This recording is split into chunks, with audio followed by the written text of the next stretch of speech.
Hello नमस्कार, जय हिंद साथियों। मैं अश्विनी कुमार स्वागत करता हूं आपके अपने YouTube channel DK career classes में। और साथियों कैसे हैं? तो साथियों की जैसा कि हम लोगों ने अभी पिछले लेक्चर में पढ़ा था, वृद्धि और विकास का टॉपिक पढ़ रहे हैं हम लोग। तो उसमें हम लोगों ने उस दिन पढ़ा था वृद्धि और विकास क्या है, इसके सिद्धांत क्या हैं और उसमें मुख्य अंतर क्या है। आशा करता हूँ कि आपको लगभग हर चीज़ क्लियर मैंने कराने की पूरी कोशिश की और क्लियर हुई होगी। मैं कुछ और एक दो बातें बता देता हूँ आपको कि वृद्धि और विकास में एक मुख्य अंतर क्या है। देखो साथी, जो वृद्धि होती है वो हमारे मानव में जो दिखता है, जो भौतिक दिखता है, वही वृद्धि होती है। और विकास क्या होता है, वो जीवन पर्यंत चलता रहता है, वो भौतिक रूप से दिखता नहीं है। तो एक मेन चीज़ ये होती है वृद्धि और विकास में अंतर। बाकी सारी चीज़ें मैंने पिछले लेक्चर में बताई दी थी। तो इसी टॉपिक में साथियों एक चीज़ आ जाती है कि आपका वृद्धि और विकास जो है उसको प्रभावित क्या क्या चीज़ें करती हैं। तो वृद्धि और विकास को बहुत सारी चीज़ें प्रभावित करती हैं साथियों।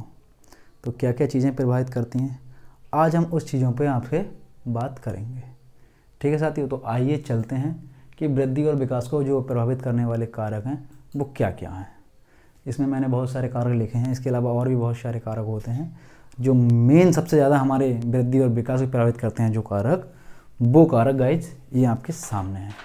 तो आइए एक एक करके देखते हैं कि वो कौन कौन से कारक हैं जो बुद्धि और वृद्धि और विकास को प्रभावित करते हैं। ठीक है साथियों, तो आइए चलते हैं।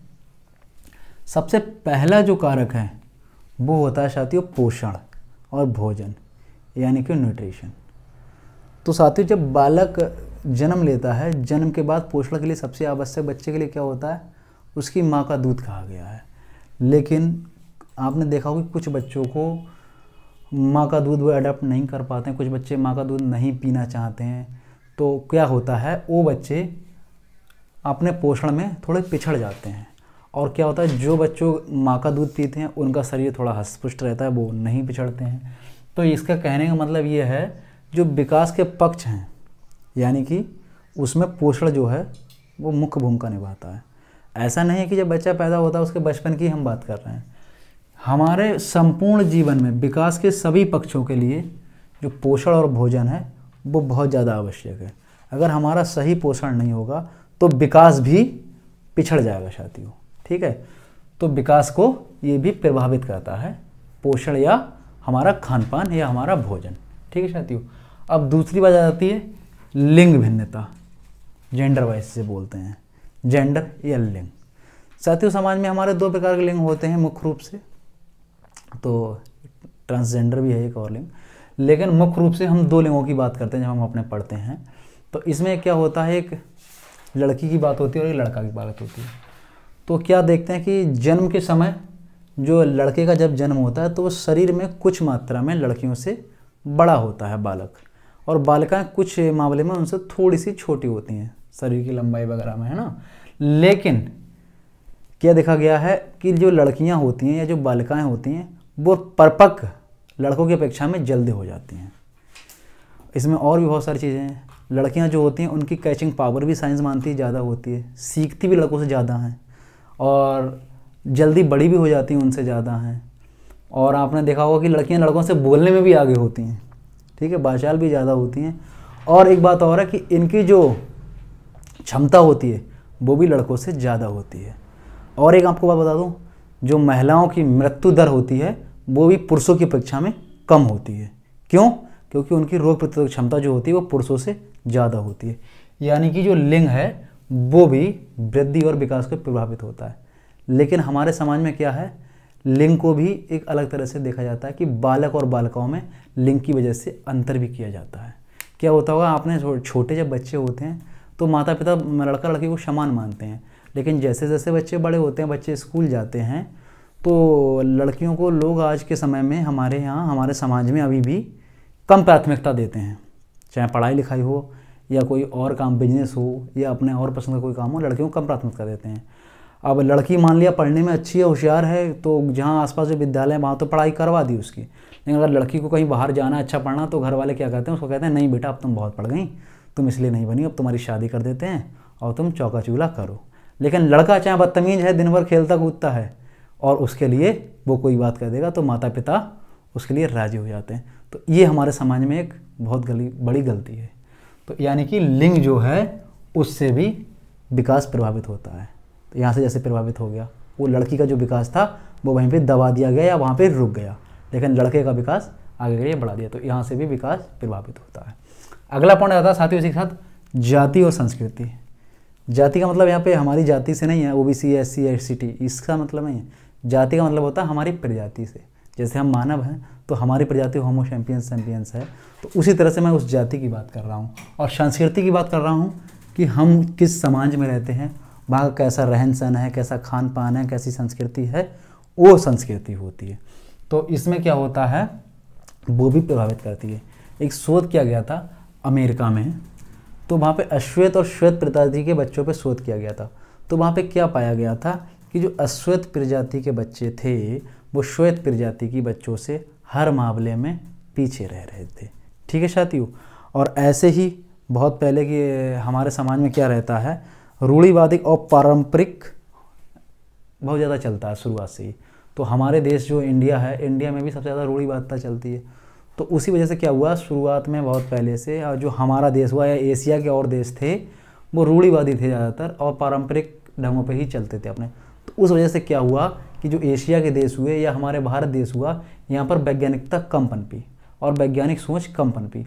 और जो और देश थे, ठीक है, वहाँ पर ज़्यादातर देशों में वैज्ञानिक वृद्धि अच्छे से हुई, लेकिन एशिया के देशों में वैज्ञानिक वृद्धि नहीं हुई। तो वो होती है हमारी संस्कृति, यानी कि संस्कृति का भी विकास पर बहुत फर्क पड़ता है। ठीक है साथियों। इसी के बाद में विकास को प्रभावित करने वाला अगला कारक आ जाता है आर्थिक दशा।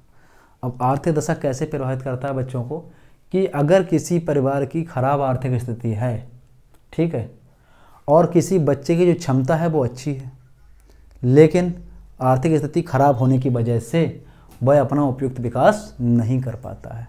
मान लिया किसी गरीब का बच्चा है या कमज़ोर वर्ग का कोई बच्चा है, तो वो पढ़ने में बेचारा बहुत अच्छा है, लेकिन उसके माता पिता उसको अच्छे स्कूल में नहीं भेज पा रहे हैं, गांव में स्कूल नहीं है, शहर वो नहीं रख पा रहे हैं अपने बच्चों को, तो उसकी वजह से भी आर्थिक स्थिति की वजह से बच्चे का जो विकास होता है वो रुक जाता है।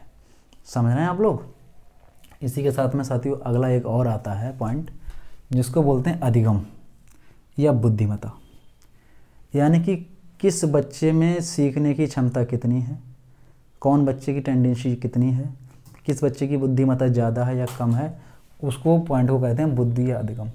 तो जो लोग सीखने में थोड़े कमज़ोर होते हैं या निम्न श्रेणी की जिनकी बुद्धिमत्ता होती है, जिनको हम लोग मंद बुद्धि कह सकते हैं या कम सीखने वाले बच्चे कह सकते हैं, तो वो मंद बुद्धि नहीं होते हैं, लेकिन जो उनके सीखने की गति होती है, जो विकास की गति होती है, वो तेज़ बच्चों की अपेक्षा थोड़ी हल्की होती है। उनको मंद बुद्धि नहीं कह सकते हैं, यानी कि उनकी निम्न श्रेणी की बुद्धिमत्ता तो होती है। इसका मतलब यह है कि उनकी जो सीखने की क्षमता है वो थोड़ी कम हो सकती है, विकास की क्षमता थोड़ी कम हो सकती है, विकास की गति थोड़ी कम हो सकती है।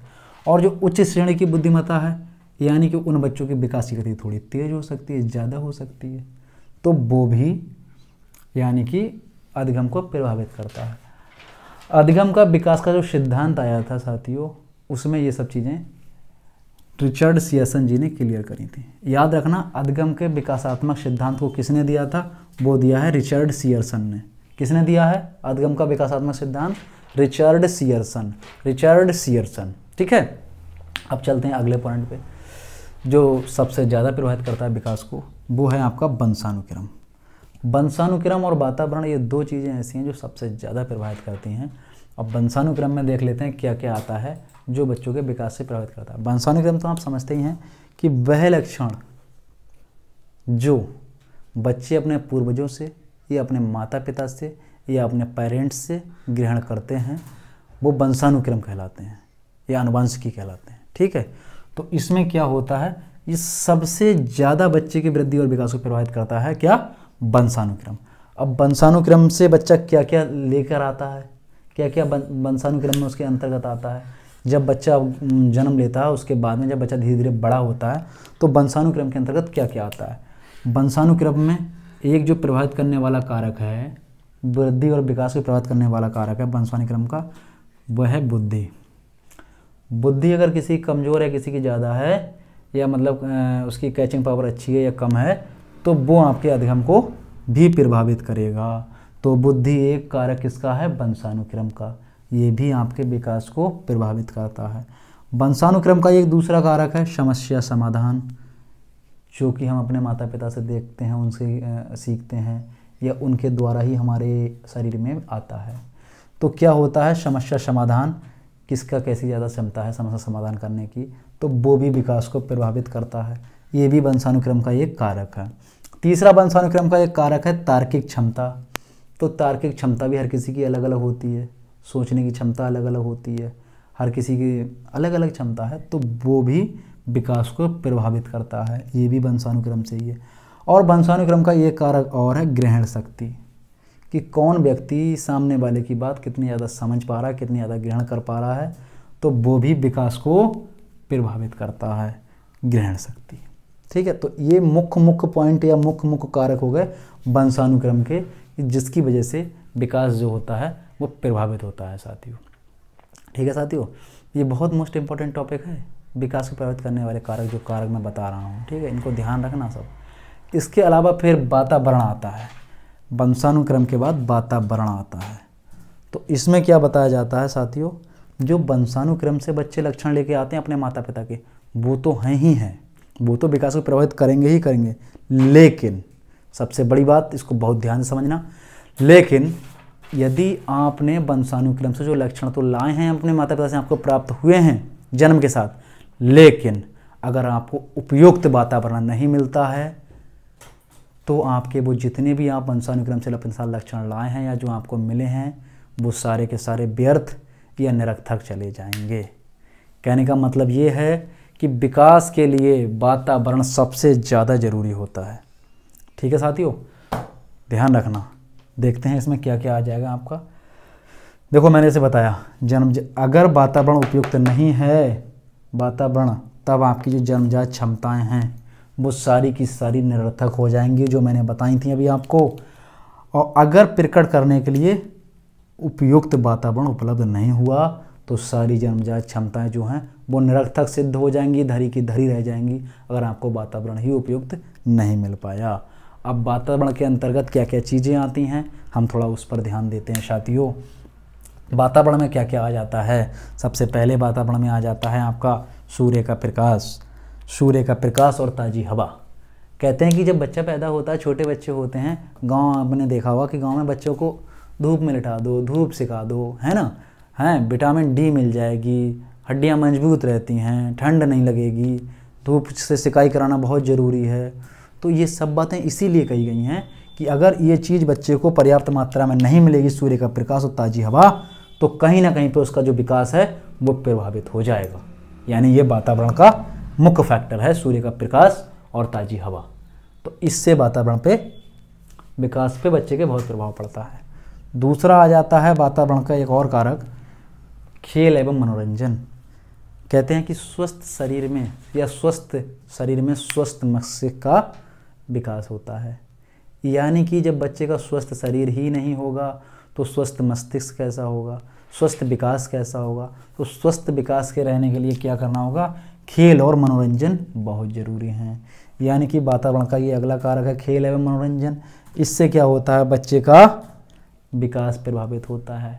अगर बच्चे नहीं खेलेंगे, नहीं मनोरंजन करेंगे, तो उनका जो मस्तिष्क है वो संतुलित नहीं रहेगा, शरीर हष्ट-पुष्ट नहीं रहेगा और विकास प्रभावित हो जाएगा। इसीलिए खेल एवं मनोरंजन भी बहुत ज़रूरी कारक हैं विकास को प्रभावित करने के लिए। इसके अलावा वातावरण का अगला जो मुख्य कारक है वो है विद्यालय एवं समाज। बच्चे के विकास में विद्यालय और समाज का साथियों बहुत ही अहम रोल होता है। आप जानते हैं, कहा गया कि बच्चे की प्रथम शिक्षिका उसकी माँ होती है। सही बात है, बिल्कुल माँ तो होती है, लेकिन माँ जो घर पे चीज़ें हैं वो सिखाती है। उसके बाद भी और भी कुछ चीज़ें हैं जो बच्चे को वातावरण से सीखनी पड़ती हैं। यानी सीखने के लिए बच्चे को हम लोग विद्यालय भेजते हैं, और विद्यालय में जो भी बच्चा सीखता है उससे उसका विकास में बहुत सारे प्रभाव आते हैं, बहुत कुछ नया सीखता है, और उसी के साथ साथ समाज से बहुत कुछ सीखता है। समाज में जो अच्छाइयाँ हैं, जो बुराइयाँ हैं, उनको बच्चा देखता है, उनको अवधारण करता है, उनको सीखता है। यानी उसके विकास को प्रभावित करने वाला ये भी बहुत अहम कारक है, विद्यालय और समाज। ठीक है, अब इसी के साथ में अगला आ जाते हैं परिवार, जैसे मैंने अभी बताया कि बच्चे की प्रथम शिक्षिका उसकी माँ होती है, तो परिवार में सबसे अहम रोल होता है उसकी माँ का, जो कि बच्चे के विकास को प्रभावित करती है।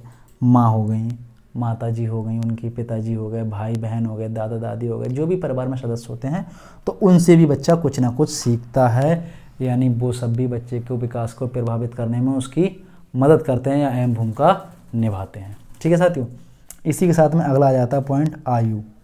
आयु का मतलब एज। विकास में आयु का भी एक ये रोल होता है कि हर चीज़ की एक आयु निश्चित होती है।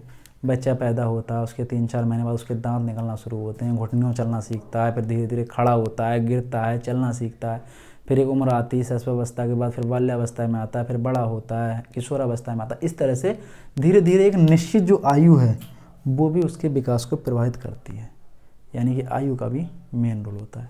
साथियों, आशा करता हूँ कि आपको जो मैंने अभी विकास को वृद्धि को प्रभावित करने वाले कारक बताए हैं लगभग सभी समझ में आए होंगे। और इसी के अलावा मैं इसमें एक और आपको नोट पॉइंट और बता देता हूँ। ठीक है साथियों, तो ये विकास को प्रभावित करने वाले कारक आपके क्लियर हो गए होंगे। हाँ, इसमें एक और पॉइंट है, ये रह जाता है लास्ट में, नोट। नोट है एक संप्रत्यय, एक कॉन्सेप्ट दिया था, विकासात्मक कार्य का संप्रत्यय। ये किसने दिया साथियों? रॉबर्ट होबिंगहॉर्स्ट ने। तो इसका क्या मतलब होता है? विकासात्मक कार्य का मतलब ये होता है, संप्रत्यय में इन्होंने ये बताया है कि विकासात्मक जो कार्य है उसके एक हर चीज़ का एक क्रम होता है, एक निश्चित उम्र होती है। कहने का मतलब ये, जैसे आपका बच्चा है यदि, और आपका बच्चा यदि 18 महीने का हो गया या 2 वर्ष का हो गया और उसके बाद भी आपका बच्चा चल नहीं पा रहा है, समझने की कोशिश करना। आपका बच्चा 18 महीने का हो गया और फिर भी चल नहीं पा रहा है, तो इसका मतलब ये है कि आपका बच्चा कहीं ना कहीं पे विकास में पिछड़ा हुआ है। तो वही होता है विकासात्मक कार्य का संप्रत्यय, वो बताया है रॉबर्ट होबिंगहॉर्स्ट ने। ठीक है साथियों, ध्यान रखना। तो यहाँ तक सारी चीज़ें क्लियर हो गई होंगी, मैंने पूरी कोशिश की है। इसके बावजूद भी अगर कोई चीज़ समझ में ना आई हो तो आप लोग हमको कमेंट में बता सकते हैं। अब अगले आ जाते हैं। इस टॉपिक में हमने जो आपको वृद्धि और विकास पढ़ाया, इस टॉपिक की कुछ मुख्य बातें हैं जो हमने पढ़ाई हैं, और कुछ 1-2 बातें हैं जो नहीं भी शायद हमने पढ़ाई हों, तो उन चीज़ों को हमने यहाँ पर लिया है, कुछ पॉइंट्स मैंने बनाए हैं। तो इन पॉइंट्स को समझने की कोशिश करना। इस पार्ट का लगभग इसमें पूरा सारांश है। ठीक है, कुछ एक पॉइंट हैं, इनको थोड़ा समझना, थोड़ा ध्यान देना। कौन कौन से वो इम्पोर्टेंट पॉइंट हैं जो इस टॉपिक से रिलेटेड हैं? कि विकास जो है वो गर्भाधान से लेकर जीवन पर्यंत तक चलता रहता है। यानी कि जो विकास है, जब बच्चे का निषेचन बनता है किसी भी महिला के गर्भाशय में, तो वहाँ की जो स्थिति होती है, जब गर्भाशय में बच्चा बनना शुरू होता है, भ्रूण बनना शुरू होता है, तो वहाँ से विकास शुरू हो जाता है और वहाँ से लेकर जीवन पर्यंत तक विकास चलता है, जब तक कि व्यक्ति इस धरती पर है। तो विकास जो है गर्भाधान से लेकर जीवन पर्यंत तक चलने वाली एक प्रक्रिया है। ठीक है साथियों, अब दूसरा पॉइंट आ जाता है कि विकास में होने वाले परिवर्तन शारीरिक, सामाजिक, मानसिक और संवेगात्मक होते हैं। यानी जो विकास हमारे मानव में देखा जाता है, उसके जो परिवर्तन होते हैं वो कई प्रकार से होते हैं। कौन कौन से प्रकार से होते हैं? शारीरिक प्रकार के परिवर्तन होते हैं, सामाजिक प्रकार के परिवर्तन होते हैं, और मानसिक प्रकार के परिवर्तन होते हैं, और साथियों संवेगात्मक प्रकार के परिवर्तन होते हैं। यानी इतनी तरह से विकास में परिवर्तन होते हैं। ठीक है साथियों, अब अगला पॉइंट आ जाता है कि प्रारंभिक अवस्था में होने वाले रचनात्मक परिवर्तन। समझने की कोशिश करना, ये 2 पॉइंट हैं इसी के, कि प्रारंभिक अवस्था में होने वाले रचनात्मक परिवर्तन तथा अंतिम अवस्था में होने वाले परिवर्तन विनाशात्मक होते हैं। समझने की कोशिश करना मैं क्या कहना चाह रहा हूँ। जब व्यक्ति या कोई बच्चा जन्म लेता है, तो जो प्रारंभिक स्थिति होती है, उसकी जो स्टार्टिंग पीरियड होता है, उसमें जो भी बच्चे में जो रचनात्मक जो भी परिवर्तन होते हैं, उन परिवर्तनों को रचनात्मक परिवर्तन कहते हैं। और जैसे जैसे उसकी लास्ट स्टेज आती है, अंतिम समय आता है, उम्र बढ़ती है, धीरे धीरे उम्र का ढलान होता है, तो उसके बाद जो उसमें परिवर्तन आते हैं, उन परिवर्तनों को हम लोग विनाशात्मक परिवर्तन कहते हैं। समझ में आ रहा है? उसको थोड़ा और क्लियर करते हैं कि जो रचनात्मक परिवर्तन हैं वो प्राणी में परिपक्वता लाते हैं, और विनाशात्मक परिवर्तन वृद्धावस्था की ओर ले जाते हैं। जैसे मैंने पहले बताया था कि रचनात्मक परिवर्तन में क्या होता है, उम्र बढ़ती है धीरे धीरे, और रचनात्मक परिवर्तन आते हैं धीरे धीरे, शरीर बढ़ता है, अंग बढ़ते हैं, ठीक है, लड़कों की दाढ़ी निकल आती है, आवाज़ भारी हो जाती है, लड़कियों की आवाज़ सुरीली हो जाती है, ठीक है, बक्श बढ़ जाते हैं। तो ये सारी चीज़ें क्या होती हैं, रचनात्मक परिवर्तन के अंतर्गत आती हैं। लेकिन जब धीरे धीरे जब हम लोग की उम्र घटती है, फिर क्या होता है, भाई बाल झड़ने लगते हैं, दाढ़ी सफ़ेद होने लगती है, ठीक है, धीरे धीरे चेहरे पर झुर्रियाँ आ जाती हैं, धीरे धीरे कमजोरी आने लगती है और धीरे धीरे हमारा अंतिम समय आ जाता है। तो उसको कहते हैं विनाशात्मक परिवर्तन, वृद्धावस्था की ओर ले जाते हैं, ठीक है। ये भी विकास का ही एक पॉइंट है। अब इसके बाद आते हैं, प्रत्येक बालक में विकास दर अलग अलग पाई जाती है। बिल्कुल सही बात, बिल्कुल सही बात, कि जो विकास की दर है वो प्रत्येक बच्चे में अलग अलग पाई जाती है। इसके बहुत सारे कारण हो सकते हैं, जैसे ये इधर बताया गया है आपको। कोई बच्चा, मान ले 2 बच्चों का जन्म साथ साथ हुआ है, तो कोई बच्चा क्या होता है, जल्दी पैर चलना, मतलब घुटनों चलना सीख गया, जल्दी चलना सीख गया, जल्दी खड़ा होना सीख गया, जल्दी बोलना सीख गया। कोई बच्चा क्या होता है, वो धीरे धीरे सीखता है। किसी बच्चे के दांत 10 महीने में निकल आते हैं, किसी बच्चे के दांत 15-20 महीने में भी नहीं निकल रहे हैं। तो वो विकासात्मक दर की बात है। तो वो क्या होती है, दुनिया के हर बच्चे में अलग अलग होती है, ठीक है साथियों। अब अगले पॉइंट पे जाते हैं कि विकास जो होता है परिपक्वता और शिक्षण दोनों का परिणाम है।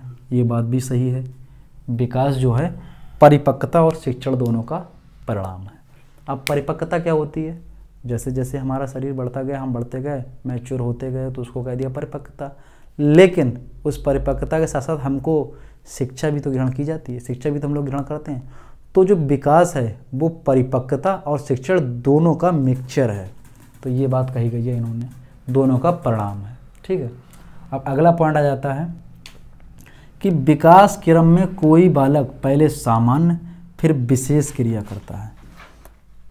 कहने का मतलब क्या हुआ कि जो विकास का क्रम है, जब कोई भी बच्चा होता है, जब उसको पहले उस चीज़ की जानकारी नहीं होती है, तो वो कोई सामान्य तरीके से वो काम करता है या सामान्य क्रिया करता है। लेकिन धीरे धीरे जब वो समझ जाता है कि काम ये ऐसे होगा या ये इस तरीके से होगा, तो फिर वो उसको विशेष तरीके से करने लगता है या विशेष क्रिया उसमें करने लगता है। जैसे मैंने एक बार उदाहरण दिया था कि क्या होता है, पहले क्या होता था कि बच्चे को जब छोटा जो बच्चा होगा उसको भूख लगेगी तो वो क्या करेगा, रोएगा, रोएगा, बहुत तेज़ रोएगा, बहुत तेज़ रोएगा, हाथ पैर मारेगा। लेकिन जब वो धीरे धीरे बड़ा हो जाएगा तो इसको भूख लगेगी तो अपनी मम्मी से जाके वो कह देगा कि हमको खाना खाना है या हमको भूख लगी है। इसी तरह से छोटा बच्चा होता है तो मान लो उसको कोई खिलौना चाहिए, उसके बिस्तर पे पड़ा हुआ है, तो वो खिलौना कैसे प्राप्त करेगा, तो हाथ पैर मारेगा, पूरी चादर खींचेगा कि कैसे करके खिलौना मेरे पास है। लेकिन जब उसमें अंदर समझ आ जाती है तो उसको पता है कि खिलौने को हाथ से उठाना, और वो इस तरह से उठा लेता है खेलने के लिए। तो वही बात कही गई कि विकास क्रम में कोई बालक पहले सामान्य फिर विशेष क्रिया करने लगता है, ठीक है। और एक बात और है कि कहा जाता है कि शैशवावस्था जो होती है सबसे मेन अवस्था होती है, यानी इसलिए कहा जाता है कि जो जीवन के पहले 3 वर्ष होते हैं उसमें जो वृद्धि की गति होती है वो सबसे तेज होती है। शुरुआत में जब बच्चा पैदा होता है, उसके बाद जो उसके जीवन के 3 वर्ष होते हैं उनमें जो उसकी वृद्धि और विकास होता है वो सबसे तीव्र गति से होता है। समझ रहे हैं आप।